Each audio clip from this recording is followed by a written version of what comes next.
ఓం శాంతి.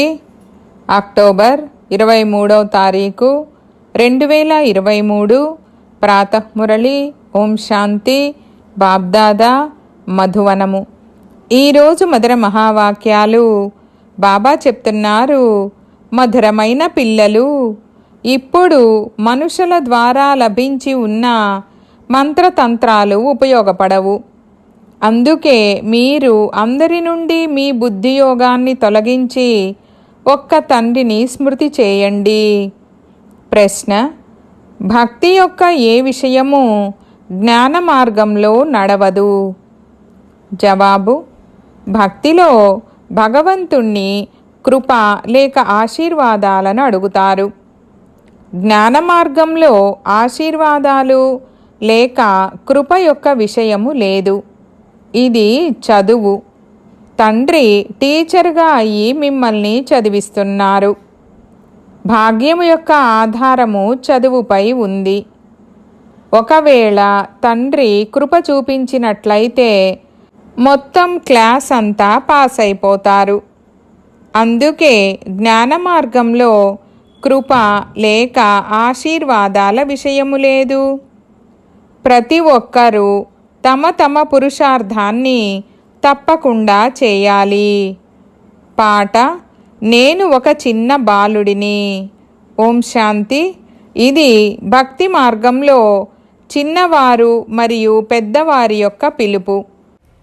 ఎందుకంటే భక్తులు యజ్ఞాలు, జపాలు, తపస్సు మొదలైనవి చేస్తారు.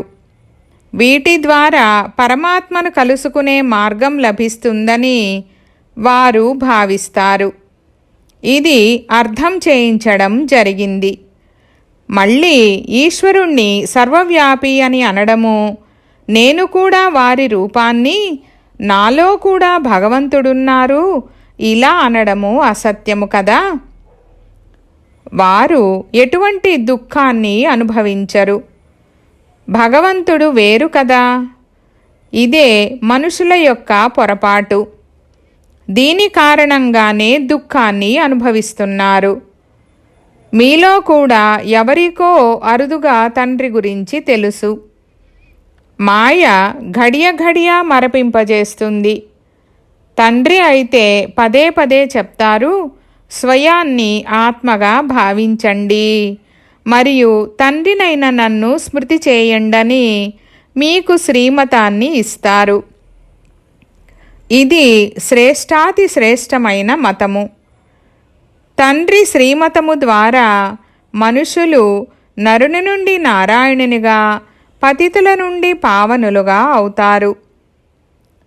ఈ సమయంలోని ఈ పతిత మనుషులెవరైతే ఉన్నారో వారిది శ్రేష్టమైన మతము కాదు.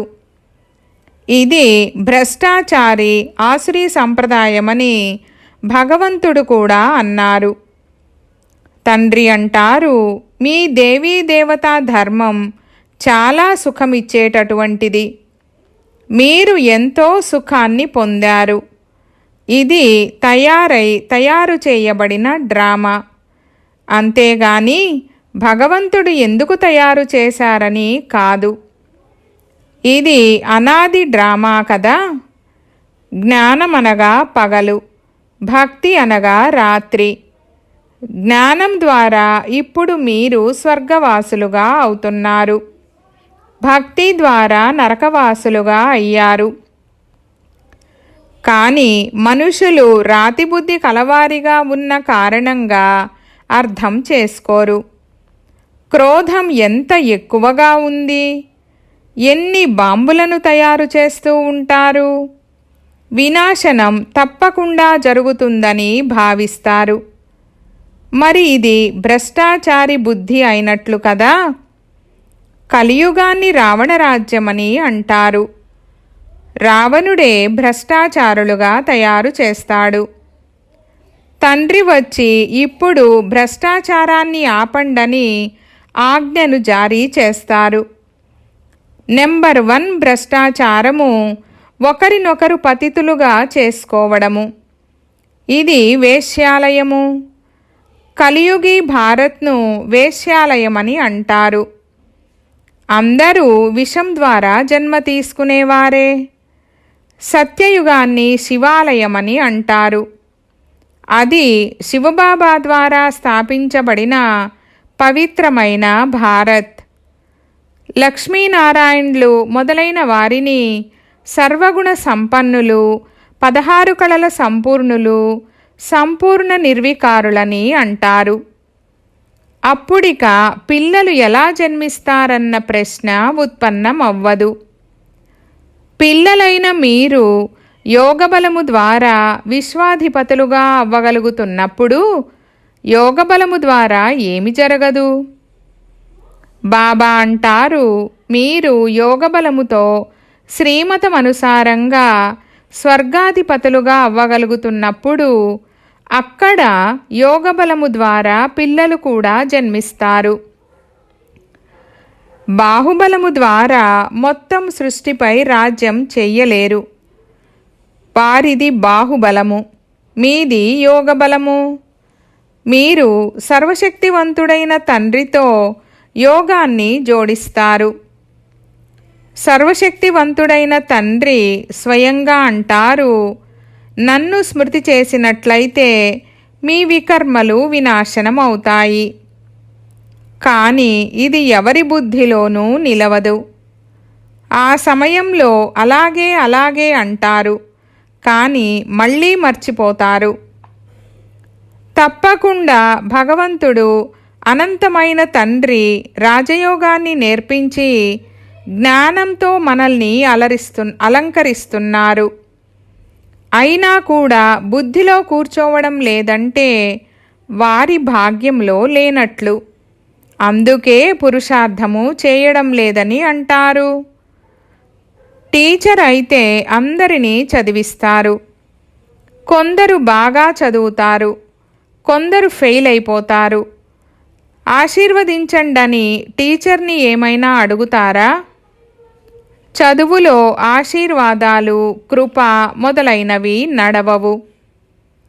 జ్ఞాన మార్గంలోనైతే తండ్రి మీకు నమస్కరిస్తారు. కృప లేక ఆశీర్వాదాలను అడగకూడదు.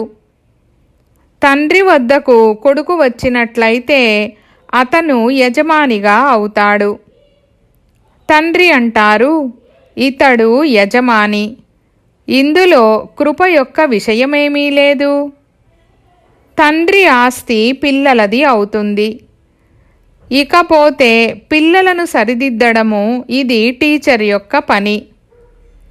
చదవండని టీచర్ అంటారు, చదవడము మీ పని. వారు ఏ కృపను చూపిస్తారు? సద్గతి మార్గం యొక్క దారిని తెలియచేయడం అనేది గురువు యొక్క బాధ్యత. ఇందులో ఆశీర్వాదాల విషయమేమీ లేదు. వీరు ఒక్కరే తండ్రి, టీచర్, గురువు. ముగ్గురిని కృప అడగవలసిన విషయము లేదు. వివేకహీనులైన మనుషులకు తండ్రి కూర్చొని వివేకాన్ని ఇస్తారు. ఇదే వారిచ్చే ఆశీర్వాదము. ఇకపోతే దానిపై నడవడం అనేది పిల్లల పని. శ్రీమద్ భగవానువాచ అని గాయనం చేయబడింది. వారు ఉన్నతోన్నతమైన వారు కావున వారి మతము కూడా ఉన్నతంగా ఉంటుంది కదా. శ్రీమతం ద్వారా మీరు శ్రేష్టమైన దేవీ దేవతలుగా నెంబరువారు పురుషార్థానుసారంగా తయారవుతున్నారు. మేము ఎన్ని మార్కులతో పాస్ అవుతామన్నది మీరు కూడా అర్థం చేసుకోగలరు. మేము పూర్తిగా చదువుకోలేదు, అందుకే మేము ఫెయిల్ అవుతామని స్కూల్లో విద్యార్థులు కూడా అర్థం చేసుకోగలరు కదా. తండ్రి కూడా రిజిస్టర్ ద్వారా వీరు ఫెయిల్ అవుతారని అర్థం చేసుకుంటారు. ఈ అనంతమైన తండ్రి, టీచర్, గురువు ఒక్కరే. పిల్లలు చదవడం లేదని తండ్రికి తెలుసు, అలాగే పిల్లలకు తెలుసు. చదవకపోతే తప్పకుండా పదవి తక్కువగా ఉంటుంది. మేము బాగా చురుకుగా చదవాలన్న పురుషార్థం కూడా చెయ్యరు. ఎంత కష్టపడినా అర్థం చేయించినా ఏమీ చేయరు. శ్రీమతంపై నడవకపోతే తక్కువ పదవిని పొందుతారు. ఎవరైతే పిల్లలుగా అవుతారో వారు వంశములోకైతే వస్తారు. అందులో కూడా ఎన్నో పదవులు ఉంటాయి కదా. దాసదాసీలుగా కూడా అవుతారు. చదవకపోతే చదివించకపోతే దాసదాసీలుగా అవుతామని పిల్లలకు తెలుసు. కానీ వారు కూడా రాయల్గా ఉంటారు. లక్ష్మీనారాయణులకు వజ్రవైఢూర్యాల మహళ్ళు ఉంటాయి. దాసదాసీలు కూడా అక్కడ ఉంటారు కదా. ఆ తర్వాత నెంబరు వారుగా మున్ముందు పదవిని పొందవచ్చు. ప్రజల్లో కూడా నెంబరు వారుగా ఉన్నారు. భక్తి మార్గంలో మనుషులు ఇన్షూర్ చేసుకుంటారు కదా. ఈశ్వరార్థము దానం చేస్తారు. ఎవరైనా హాస్పిటల్ తయారు చేయించినట్లయితే మరుసటి జన్మలో మంచి నిరోగి శరీరము లభిస్తుంది. అల్పకాలిక ఫలమైతే లభిస్తుంది కదా. ఎవరైనా పాఠశాలను తెరిచినట్లయితే మరుసటి జన్మలో బాగా చదువుతారు. ధర్మశాలను తెరిచినట్లయితే మరుసటి జన్మలో నివసించేందుకు మంచి ఇల్లు లభిస్తుంది. కావున ఇది ఇన్షూర్ చేసినట్లు అవుతుంది కదా. ప్రతి ఒక్కరూ తమను తాము ఇన్షూర్ చేసుకుంటారు. ఇప్పుడు మీరు డైరెక్టుగా ఈశ్వరునికి ఇన్షూర్ చేసుకుంటారు. వారు చేసేది ఇండైరెక్ట్. ఇక్కడ ఇది డైరెక్టుగా ఇన్షూర్ చేసుకోవడము. బాబా, ఇదంతా మీదే, మేము ట్రస్టీలము. దీనికి బదులుగా మీరు మాకు 21 జన్మల కొరకు స్వరాజ్యాన్ని ఇవ్వండని అంటారు. ఇది డైరెక్టుగా 21 జన్మల కొరకు తండ్రికి ఇన్షూర్ చేసుకోవడం అవుతుంది. తండ్రి అంటారు, మీ బ్యాగేజ్నంతటినీ సత్యయుగంలోకి ట్రాన్స్ఫర్ చేసుకోండి. యుద్ధాలు జరిగినప్పుడు చిన్న చిన్న రాజులు పెద్ద రాజుల వద్ద తమ ఆస్తిని ఉంచుతారు. మళ్ళీ యుద్ధం పూర్తి అయిన తర్వాత ఆ పెద్దవాళ్ల నుండి తిరిగి తీసుకుంటారు. ఈ విషయాలకు సంబంధించి బాబాకు అనుభవం ఉంది కదా. ఈ విషయాలు తండ్రికి కూడా తెలుసు. అలాగే దాదాకు కూడా తెలుసు. మాకు బాబా నుండి దాదా ద్వారా వారసత్వం లభిస్తుందని అర్థం చేసుకోవాలి. తండ్రి చదివిస్తారు. స్వర్గస్థాపన చేసేవారు ఆ తండ్రి, వీరు కాదు. వీరు దాదా. మొదట తప్పకుండా ఈ దాదాకు చెందిన వారిగా అవ్వాల్సి ఉంటుంది. బాబా, మేము మీ వారము, మీ నుండి మేము వారసత్వాన్ని తీసుకుంటాము. మిగిలిన అన్ని వైపుల నుండి బుద్ధి యోగాన్ని తొలగించడంలోనే శ్రమ ఉంది. తండ్రి అంటారు, ఇప్పుడు వేరే గురువులు మొదలైన వారి మంత్రాలేమీ ఉపయోగపడవు. ఏ మనుష్యమాత్రుల మంత్రాలు ఇప్పుడు ఉపయోగపడవు. నేను మీకు చెప్తాను, నన్ను స్మృతి చేసినట్లయితే మీకు విజయం లభిస్తుంది. మీ శిరస్సుపై పాపాల భారము ఎంతగానో ఉంది. ఇప్పుడు నన్ను స్మృతి చేసినట్లయితే వికర్మలు వినాశనం అవుతాయి. ఆ తర్వాత మిమ్మల్ని స్వర్గములోకి పంపిస్తాను. మొట్టమొదట ఈ నిశ్చయము కావాలి కదా. నిశ్చయం లేకపోతే బాబా బుద్ధి తాళాన్ని కూడా తెరవరు, ధారణ కూడా జరగదు. తండ్రికి చెందిన వారిగా అయినట్లయితే వారసత్వానికి కూడా హక్కుదారులుగా అవుతారు. ఇది బుద్ధిలో కూర్చోదు. కొందరు కొత్తవారు కూడా పాతవారి కన్నా చురుకుగా ముందుకు వెళ్ళిపోతారు. తండ్రి అయితే మంచి రీతిలో అర్థం చేయిస్తారు. ఎవరు ఎంతగా చదువుతారో అంతగా సంపాదన జరుగుతుంది. ఈ ఈశ్వరీయ జ్ఞానము సంపాదనకు ఆధారము. మీరు జ్ఞానం ద్వారా విశ్వాధిపతులుగా అవుతారు. మనుషులకు ఈ జ్ఞానం ఏమైనా ఉందా? ఇప్పుడు నా పిల్లలైన మీరు ఆసురీ సాంప్రదాయస్థుల నుండి దైవీ సాంప్రదాయస్థులుగా, భ్రష్టాచారుల నుండి శ్రేష్టాచారులుగా అవుతున్నారు. శ్రీమతము ద్వారా తప్ప ఇంకే విధంగానూ శ్రేష్టాచారులుగా అవ్వలేరు. లేకపోతే మళ్ళీ చివర్లో శిక్షలను అనుభవించి తిరిగి వెళ్తారు. ఎవరైతే ఎంతో కొంత వింటారో వారు స్వర్గములోకి వస్తారు. కానీ పూర్తిగా సాధారణ ప్రజలలోకి వస్తారు. పదవులైతే నెంబర్వారుగా ఉంటాయి కదా. ఆహారం కూడా లభించనటువంటి పేదవారు అక్కడ ఎవరు ఉండరు. పేదవారు ఇక్కడ ఉన్నట్లుగా అక్కడ ఉండరు. అందరికీ సుఖం ఉంటుంది. అలాగని సరే ప్రజలుగా అయినా పర్వాలేదని ఈ విధంగా భావించకండి. అది బలహీనత అయినట్లు కదా. మొదట దృఢమైన నిశ్చయం కావాలి. ఇది నిరాకార భగవాను వాచ. భగవంతుడంటారు, నాకు మానవ శరీరము లేదు. నా పేరు శివ. మిగిలిన దేవతలు లేక మనుషులు ఎవరైతే ఉన్నారో వారందరి శరీరాలకు పేర్లు ఉన్నాయి. నాకు శారీరకమైన పేరు లేదు. నాకు నాదంటూ శరీరమేమీ లేదు. శరీరధారులను భగవంతుడని అనరు. వారిని మనుషులని అంటారు. మనుషులను భగవంతునిగా భావించడం ద్వారానే భారతవాసులు వివేకహీనులుగా అయిపోయారు. లేదంటే భారతవాసులు వివేకవంతులుగా ఉండేవారు. మొదట భారత్లో వస్త్రాలు మొదలైనవి చాలా రిఫైన్గా బాగా తయారయ్యేవి. ఇప్పుడైతే అటువంటి వస్తువులు తయారవ్వడం సాధ్యం కాదు. కావున స్వర్గంలో సైన్స్ కూడా సుఖము కొరకే ఉంటుంది. ఇక్కడ సైన్సు సుఖము దుఃఖము రెండింటి కొరకు ఉంది. అల్పకాలిక సుఖము లభిస్తుంది. దుఃఖమైతే అపారంగా ఉంది.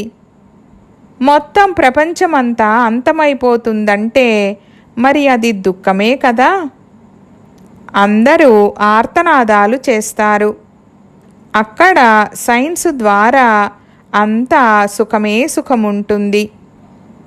దుఃఖము యొక్క నామరూపాలే ఉండవు. ఎవరి భాగ్యమైతే తెరుచుకుంటుందో వారే ఇవి అర్థం చేసుకోగలరు. భాగ్యంలో సుఖము లేనట్లయితే అర్థం చేసుకోలేరు. బ్యారిస్టర్లు కూడా నెంబరు వారుగా ఉంటారు కదా. కొందరు ఒక్కొక్క కేసుకు 10-20 వేల రూపాయలను తీసుకుంటారు. కొందరు బ్యారిస్టర్లను చూడండి, వేసుకునేందుకు కోట్ కూడా ఉండదు. ఇక్కడ కూడా అలాగే ఉన్నారు కదా. అయితే రాజులకే రాజులుగా అవుతారు. లేకపోతే పైసాకు విలువ చేసే ప్రజలుగా అవుతారు. కావున తండ్రి కూర్చొని పిల్లలకు అర్థం చేయిస్తారు. భారత్యే ఈ సమయంలో అన్నింటికన్నా నిరుపేదగా ఉంది. భారత్యే మళ్ళీ సుసంపన్నంగా అవుతుంది. దానము ఎల్లప్పుడూ పేదవారికే చేయడం జరుగుతుంది. ధనవంతులు అంతగా ఈ జ్ఞానాన్ని తీసుకోలేరు. సాధారణమైన వారు పేదవారే ఈ జ్ఞానాన్ని తీసుకుంటారు. షావుకార్లకు దానం ఇవ్వడము ఈ నియమము లేదు. మీరు పేదవారు కదా. మీ మమ్మ అందరికన్నా పేదవారు. మళ్ళీ వారే విశ్వమహారాణిగా అవుతారు. డ్రామాయే ఈ విధంగా తయారు చేయబడి ఉంది. పేదవారు జ్ఞానాన్ని ఎక్కువగా తీసుకుంటారు, ఎందుకంటే దుఃఖితులుగా ఉన్నారు కదా. షావుకారులు చాలా సుఖంగా ఉన్నారు. వారంటారు, మాకు ఇక్కడే స్వర్గము ఉంది. కార్లు, బళ్ళు, ధనము మొదలైనవన్నీ ఉన్నాయి. ఎవరికైతే ధనము లేదో, నరకంలో ఉన్నారో వారికి మీరు జ్ఞానం ఇవ్వండని కూడా అంటారు. ఇప్పుడు మీది గాడ్ ఫాదర్లీ సర్వీస్, ఈశ్వరీయ సేవ. మీరు భారత్ యొక్క సత్యమైన సేవాదారులు. ఆ సమాజ సేవకులు దైహికమైనవారు. మనుషులకు ఏదో కాస్త సుఖాన్ని ఇస్తారు. వీరైతే మొత్తం సృష్టినంతటినీ శుభ్రం చేసి పవిత్రంగా సుఖవంతులుగా చేస్తారు. వీరు తనువు, మనసు, ధనముతో భారత్ యొక్క సేవను చేస్తున్నారు. అచ్చా, मीठे मीठे सिकीलधे बच्चों प्रति मात पिता बाप दादा का याद प्यार और गुड मॉर्निंग. रूहानी बाप की रूहानी बच्चों को नमस्ते. हम रूहानी बच्चों की रूहानी बाप दादा को याद प्यार, गुड मॉर्निंग और నమస్తే నమస్తే బాబా నమస్తే.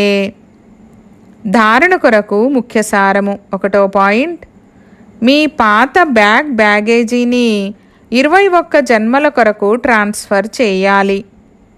ఇన్షూర్ చేసుకొని ట్రస్టీలుగా అయ్యి సంభాళించాలి.